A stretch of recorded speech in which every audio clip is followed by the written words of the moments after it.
첫 번째 작품은 작은 오두막에서 판타지 장르 액션 피규어를 조립하는 덕후가 좀비 세상이 된 후 좀비와 사투를 벌이는 내용이고요.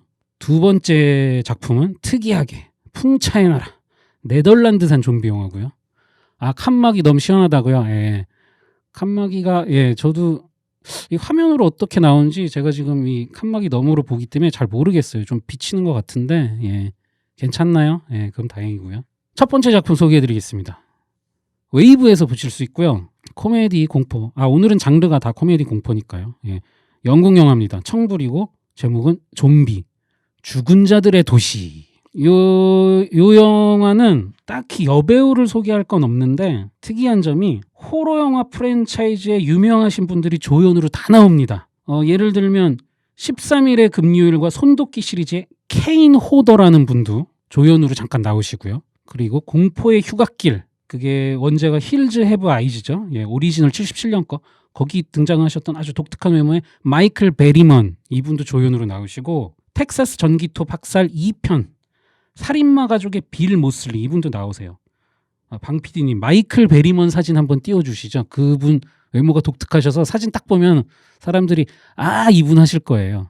이분이 여기 조연으로 나오세요. 그래서 이런 호러 영화 프랜차이즈에서 유명하셨던 분들이 중요한 역할은 아닌데 개성 있는, 비중은 없어요. 근데 개성 있는 조연으로 한 번씩 나오시는데, 전에 헐리우드 리포트에서 한번 소개를 해드렸던 영화예요. 그래서 저도 되게 궁금했는데 그런 배우들이 나오시고, 여자 배우는 딱히 소개할 게 없어요. 지금 나오는 저 수염 많으신 분이 바로 빌 모슬리, 그 살인마 가족 시리즈죠. 가장 최근 게 그 3 from Hell, 거기도 나오셨고, 영화의 줄거리는 주인공 트레버가 취미이자 삶의 유일한 낙인, 그 낙이 뭐냐면 아주 조그만 헛간에서, 진짜 작아요. 거기 혼자 숨어서 이제 판타지 피규어, 뭐 던전 앤 드래곤이나 뭐 워크래프트 같은 그런 류의 그 피규어 같은 걸 조립하면서 혼자 놀면서 지내는 게 삶의 낙입니다. 그러면서 항상 망상에 빠져요. 자기가 그 판타지 장르의 주인공이 된 것처럼. 거기 왜냐면 실생활은 굉장히 우울하거든요. 맨날 아내한테 잔소리 듣고, 그 잔소리를 안 들으려고 이제 헛간에 숨어서 지내는 거죠. 그래서 이제 헛간에 숨어 지내는데, 뭐 이런 영화들 항상 이렇죠. 갑자기 어느 날 세상이 좀비가 창궐하는 아포칼립스가 돼요.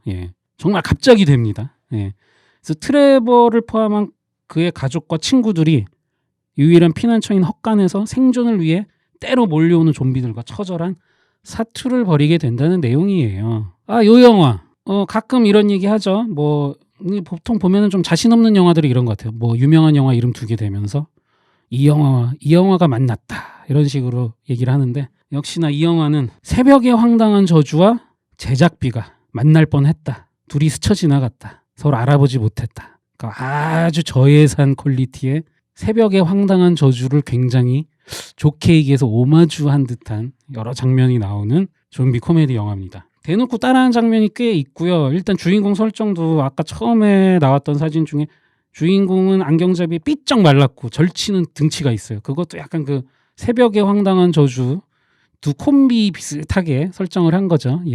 그리고 주인공이 아직 주변 분위기를 파악 못하고 아포칼립스가 됐는데 혼자 헤드폰 끼고 음악 들으면서 밖을 막 돌아다니는데, 그 바깥 세상은 이미 빌딩이 불타고 난리가 났어요. 이 장면도 새벽의 황당한 저주에서 초반에 그런 비슷한 장면 나오죠.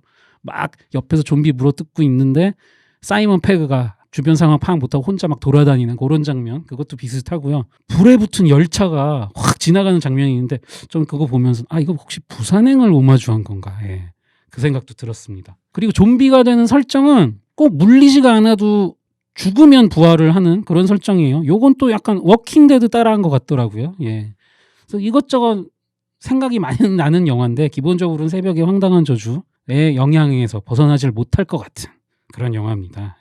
하여튼 아까도 말씀드렸다시피 조연 배우들, 그 호러 영화 나오신 그 아이콘들, 그분들이 언제 나오나 하면서 보는 재미가 있고, 그분들이 잠깐 나오는데 개성이 있습니다. 그리고 또 이 영화 재밌는 거는 그 판타지 덕후 주인공이 혼자 상상의 나래를 펼치는 장면이랑 현실 장면이랑 이제 왔다 갔다 하면서 이제 교차되는 그런 스토리 전개가 좀 재밌고요. 이 영화에서 제가 명장면을 하나 꼽으라면, 남자 여자 캐릭터 두 명이 좀비에게 이미 물렸어요. 근데 여자가 조금 먼저 물려서 반쯤 진행이 된 상태고 남자는 물린 지 얼마 안 됐어요. 예, 근데 두 사람이 이 상태에서 아주 진한 딥키스를 하는 장면이 나오는데 이 장면이 진짜 압권입니다. 좀비가 단순히 상대방 입술에 키스만 하진 않겠죠. 예, 그러니까 이 장면은 제가 이 영화에서 가장 아름다운 장면으로 손꼽고 싶고요. 그래서 이 영화의 결론은 여러 다른 좀비 코미디 영화들, 특히 새벽의 황당한 저주를 오마주한 것인지 그냥 별 생각 없이 갖다 쓴 것인지 모를 정도지만 너무 대놓고 여러 장면이 나오다 보니 베꼈다라고 얘기하기도 좀 말하기 힘들 정도로, 예, 누가 봐도 베꼈다 소리가 나오긴 하겠지만 근데 퀄리티가 그 정도가 아니거든요. 그러니까 뭐 그렇게 뭐 상관은 없을 것 같아요. 예. 영화는 또 아까 자꾸 여러 번 말씀드린데 자꾸 영화 보면서 이것만 보여요. 예, 그 조연으로 나오는 그 공포영화 프랜차이즈 배우들, 그분들 찾아보는 재미도 있고요. 근데 제목이 좀 게을르더라고요. 국내 제목이 좀비 죽은 자들의 도시인데 좀 영화 분위기랑 좀 안 어울립니다. 원래 제목이 Shed of the Dead인데 Shed가 이제 아까 말씀드린 헛간 그런 뜻이거든요. 그래서 제목에 도시를 붙이니까 막 스케일 큰 영화로 착각하기 쉬운데 굉장히 귀여운 스케일의, 예, 헛간 위주로 그 주변에서 벌어지는 그런 영화입니다. 예, 그래서 이 영화랑 새벽의 황당한 저주를 한번 같이 동시 상영 보듯이 한꺼번에 보는 것도 즐기시는 방법 중에 하나일 것 같고요. 둘 중 어느 한 영화를 보면서는 아마 욕을 하실 수도 있습니다. 그게 어느 영화인지는 제가 말씀 안 드릴게요. 예, 그러면은 다음 두 번째 영화. 두 번째 영화는 네덜란드산 좀비 코미디 영화예요. 특이하죠? 바로 킬 좀비. 킬 좀비의 느낌표가 붙은 줄 알았더니 킬의 느낌표가 붙었네. 킬 좀비. 예. 2012년 영화고요. 청소년 관람 불가 당연히. 예. 요 영화는 제가 여배우가 좀 눈에 띄더라고요. 네덜란드 배우라서 누군지 모르는데 이름이 히히 라벨이라는 배우예요. 지금 포스터에 나온 저 총을 들고 있는 저분이죠. 예. 굉장히 여기서 돋보이는 분입니다. 왜냐면은 그 외에는 다 남자들은 잘생긴 배우도 안 나오거든요. 남자분들은 성격도 다 찌질하게 나오고, 예, GI인데 이게 발음이 히히라고 돼 있더라고요. 지지가 아니고. 그래서 요 배우, 예, 존재감이 확실하십니다. 그래서 저 배우분 때문에 무사히 끝까지 영화를 볼 수 있었습니다.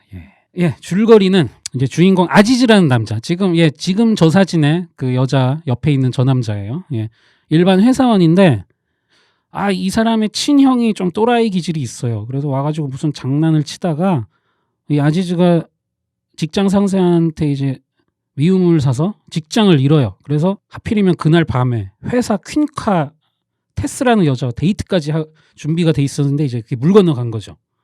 그래서 열이 받아서 형이랑 둘이 싸우다가 또 다른 사람들이랑 시비가 붙고 그래서 구치소에서 하룻밤을 보내게 되는데 하필이면 그날 밤 하늘에서 유성이 떨어집니다. 그 여파로 전원이 끊기면서 그 감방 문이 열리고 탈출을 하게 돼요. 세상이 이미 좀비 아포칼립스가 됐죠. 예. 근데 이 와중에 아지즈가 좋아하던 여자 테스로부터 살려달라는 연락을 받게 되면서 이제 지 몸 간수하기도 힘든데 이제 여자를 구하러 가는, 예, 그런 내용이에요. 테스는 지금 사진은 제가 안 보여드렸고 저 여자는 아니에요. 저 주인공 히히 라벨이 저분이 연기하는 역할은 그 감옥에서 경찰 역할입니다. 예. 여기서 거의 일당백이에요. 저분 없으면은 딴 사람들 다 죽을 그 정도로 전투력이 세신 분입니다. 예. 영화가 역시나 방금 전 소개해드렸던 좀비 죽은 자들의 도시처럼 설정 같은 게 비슷하진 않은데 약간 스토리 전개 방식이나 싸우거나 코미디 분위기가 약간 새벽의 황당한 저주 느낌이 역시나 좀 나요. 예. 근데 템포도 괜찮고 질리진 않더라고요. 그리고 저 여배우 덕분에 끝까지 재밌게 봤고요. 그리고 여기서는 또 오랜만에 보는 또 신선한 무기, 좀비를 때려잡는 여러 가지 무기 중에 손가락에서 볼링공이 안 빠지거든요.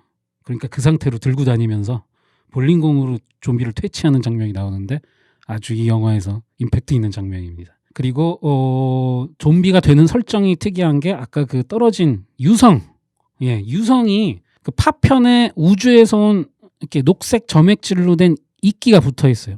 그 이끼 때문에 사람들이 이제 좀비로 변하는 그런 설정이거든요. 그래서 이 영화는 좀 대놓고 웃겨보려고 만든 영화인 게 확실해서 굉장히 어처구니 없는 좀 병맛 코드 유머가 정말 쉬지 않고 계속 나오고요. 네덜란드 영화라서 조금 제가 걱정했는데 뭐 그렇게 유머 코드가 생소하거나 그렇진 않아요. 슬랩스틱이 많아가지고 예. 고함의 정도.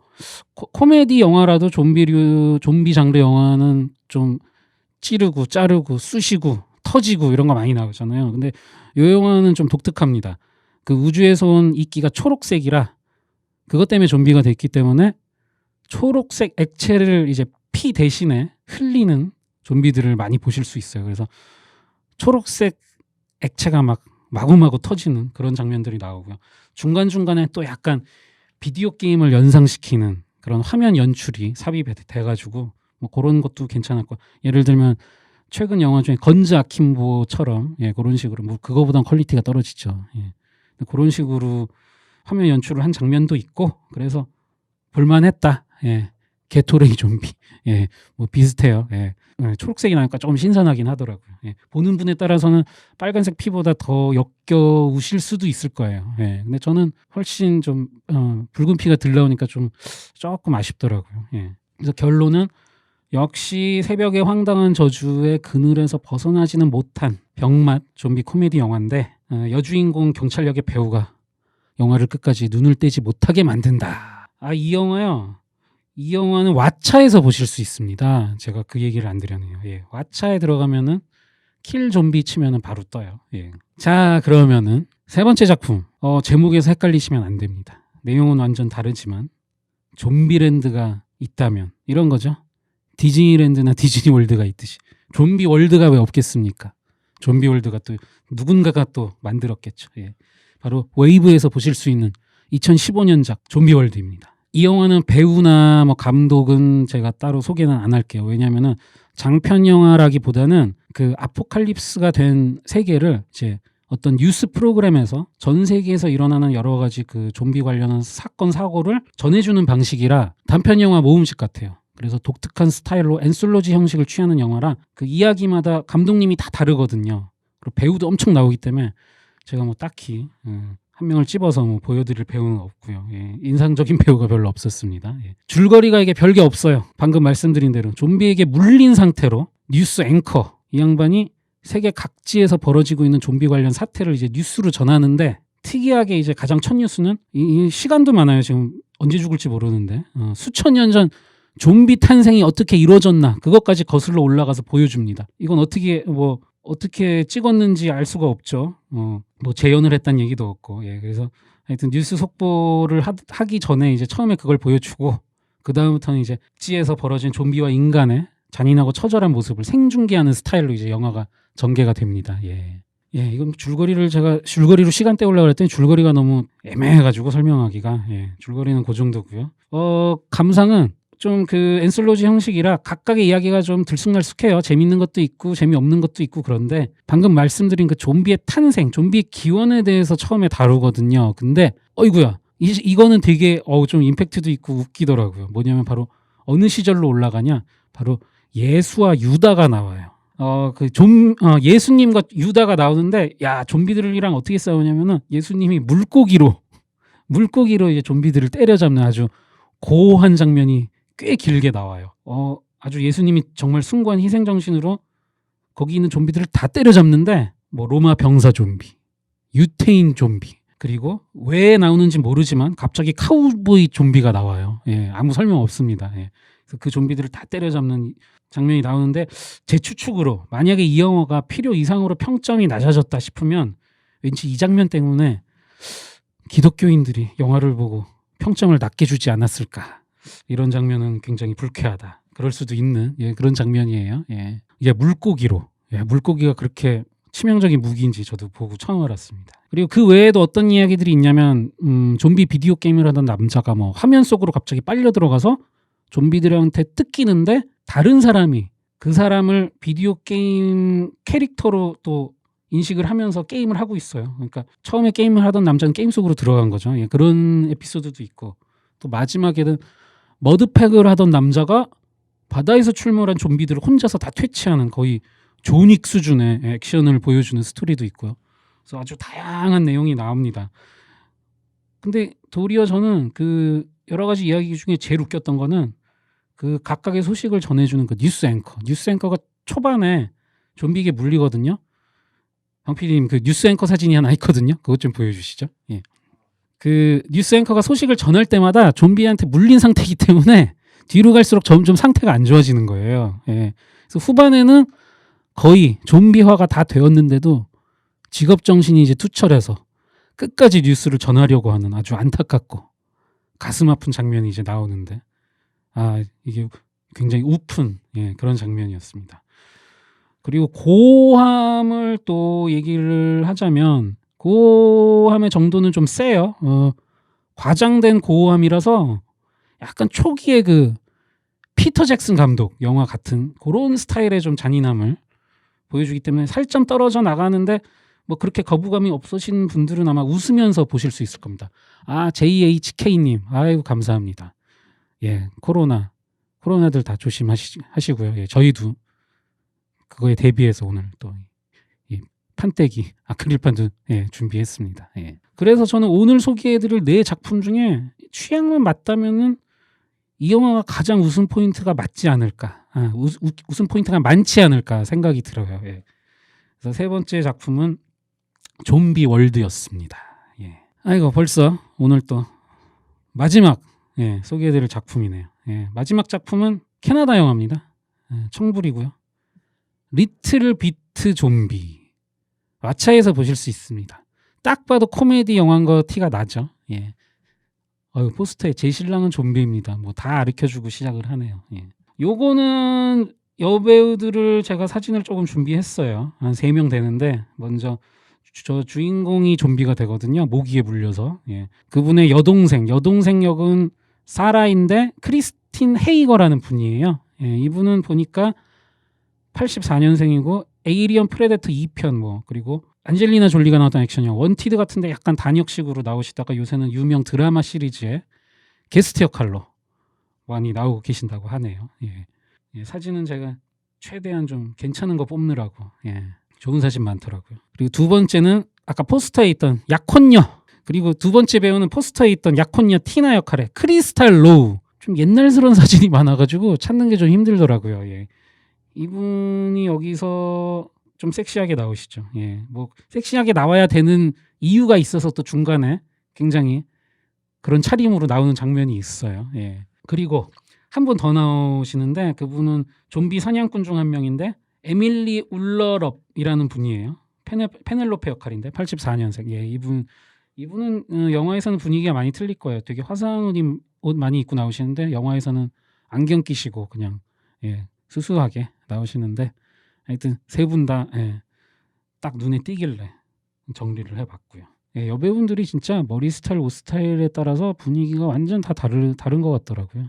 그래서 줄거리 소개해드리자면 이제 결혼식을 일주일 앞둔 주인공 스티브는 약혼녀 티나와 앙숙인 여동생 사라 둘이 너무 사이가 안 좋아서 이제 관계를 회복시킬 겸 여동생도 결혼을 했거든요. 그래서 여동생 부부와 같이 주말 여행을 함께 떠납니다. 근데 둘 사이가 워낙 안 좋으니까 이게 좋아질 기미가 안 보여요. 괜히 갔다가 더 싸우기만 하고 그러고 있었는데 그런 얘기가 하나 있고 또 이제 다른 데서는 이런 일이 펼쳐집니다. 좀비 사냥꾼 맥스와 페넬로페가 좀비 사냥을 하는 내용이 나와요. 이제 각각의 스토리가 진행이 되는데 그러던 중 모기 한 마리가 좀비의 피를 빨아서 감염이 된 상태에서 한참을 날아다니다가 스티브를 물어요. 그래서 스티브가 이제 서서히 좀비가 되어가는 증세가 나타나는데 여기서 다른 거는 기존의 좀비들과는 다르게 인간성을 계속 지닌 상태에서 반인간 반 좀비 상태가 되고 더 이상 좀비로 이렇게 변신이 안 되는 거죠. 그러면서 이제 벌어지는 이야기예요. 그래서 앞에 3작품에 비해서는 잔인함보다는 좀 코믹함을 좀 많이 앞세웠어요. 좀비 월드가 저는 훨씬 더 웃기긴 했는데 그거는 어떻게 보면은 웃기는 장면이라고 연출한 장면도 웃기고 잔혹한 장면도 희한하게 웃음이 터지는 장면들이 있던 반면 이 영화는 코미디로 이제 가려고 아예 코믹함을 앞세운 영화예요. 그래서 고함을 너무 기대하시면 조금 실망하실 만한 그런 영화입니다. 제목이 리틀 빛 좀비 영어로 돼 있는데 직역하면 약간의 좀비, 리틀 빛, 약간의 좀비가 되겠습니다. 그래서 좀비화가 되어버린 모기가 이제 이 사람을 물면서 반인간 반 좀비가 돼서 갈등에 휩싸이는, 배는 고파 죽겠는데 뇌를 먹어야 되냐, 사람을 해쳐서 뇌를 파 먹어야 되냐, 이제 그런 갈등을 보여주는 그 주인공의 모습이 계속해서 나오는 그런 영화예요. 예. 그래서 그 좀비로 변해가는 과정 속에서 발생하는 그 해프닝을 주로 이제 그린 영화라서, 개인적으로는 모기한테 물린 탓에 이제 좀비로 변해가면서 이제 뭐 살아있는 항체 역할을 해주는 뭐 그런 뉘앙스가 약간 나오긴 나와요. 근데 영화 자체에서 그거에 대해서 진지하게 파고들진 않습니다. 그냥 코미디이기 때문에 결말 자체도 굉장히 코믹하게 끝나고. 예. 여기서 제가 사진을 따로 까먹고 준비 안 했는데, 남자분 중에 조금 유명하신 분이 나와요. 그 좀비 사냥꾼 역할 하시는 분이 맥스라는 이제 사냥꾼이 스티븐 맥허티라는 분인데, 이분 유명하신 게 그 또 약간 변주된 좀비 영화죠. 폰티풀. 예, 폰티풀에서 주인공을 하셨던 좀 나이 좀 드신 분. 예. 본투비 블루나 뭐 디아블로 등에도 출연하셨고, 이분이 보시면 아마 그런 영화들 보셨으면 눈에 확 띄실 거예요. 연기도 잘하시고. 예. 그래서 이 영화는 그렇게 고어진 않고, 또 약간 저는 그 생각도 나더라고요. 넷플릭스 드라마 시리즈 산타 클라리타 다이어트. 그래서 산타 클라리타 다이어트가 고어함은 좀 센데, 그런 분위기 좋아하시면 이 영화도 좋아하실 거예요. 예. 우라카이 검증. 예. 맞습니다. 그래서 근데 또 이런 것도 좀 나오죠. 반좀비 반인간이 되어버린 이제 남자의 애인이랑 여동생이 이제 자기 애인, 자기 오빠를 어떻게 해서든지 이제 보호하고 도와주려고, 배가 고프대는데 쉽게 이제 인간 뇌를 구할 수는 없으니까, 아까 말씀드렸던 섹시한 옷차림이 왜 나오냐면, 그 여동생과 애인이 같이 아주 딱 붙는 옷을 입고 화장을 진하게 하고 술집에 가서 없어져도 아무도 안 찾을 만한, 아니면 아주 뭐 나쁜 놈, 아니면 늙은 놈 하니까 좀 그렇네. 예. 근데 극중 대사가 그래요. 그래서 그런 분을 골라 와가지고 죽이고 뇌를 먹자, 이 얘기를 해요. 그래서 그럼 나쁜 늙은 놈을 고르면 안 되나? 뭐 이런 얘기도 하고 농담조로 나옵니다. 예. 그런 식으로 나오고, 그래서 그렇게 자기 가족을 굉장히 애틋하게 보호를 하려는 내용 때문에 나름 감동적이고 애정어린 또 가족 드라마라고 할 수 있겠네요. 예. 그리고 엔딩 크레딧에서는 이제 포토 앨범 방식으로, 그 행오버 1편 기억나시죠? 거기서 보면 그 술 취해서 기억 안 나는 동안 내용을 이제 쭉 사진으로 쭉 배열하면서 이제 보여주잖아요. 그런 식으로 이제 얘기가 다 마무리가 되고, 이제 결혼식 장면이 쭉 어떻게 진행되나, 그거를 이제 엔딩 크레딧 때 쭉 보여줍니다. 예, 그런 식으로 활용을 했고요. 예. 그리고 또 여기서 볼만한 거는, 제가 따로 사진을 준비 안 했지만 주인공 연기를 한 그 스티브 역할의 남자 배우, 이름도 모르겠네요.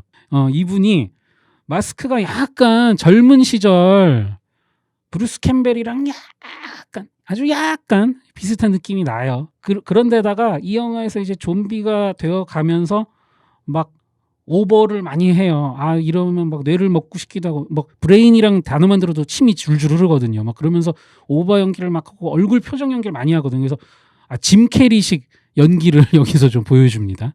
다양한 얼굴 표정. 예, 그런 것도 뭐 재밌게 볼 수 있는 포인트고요. 예, 그래서 마지막으로 소개해드린 영화는 리틀 비트 좀비였습니다. 그래서 오늘 소개해드린 네 작품은, 첫 번째는 좀비 죽은 자들의 도시, 그리고 두 번째는 킬 좀비, 그리고 세 번째는 좀비 월드, 그리고 네 번째는 리틀 비트 좀비였습니다.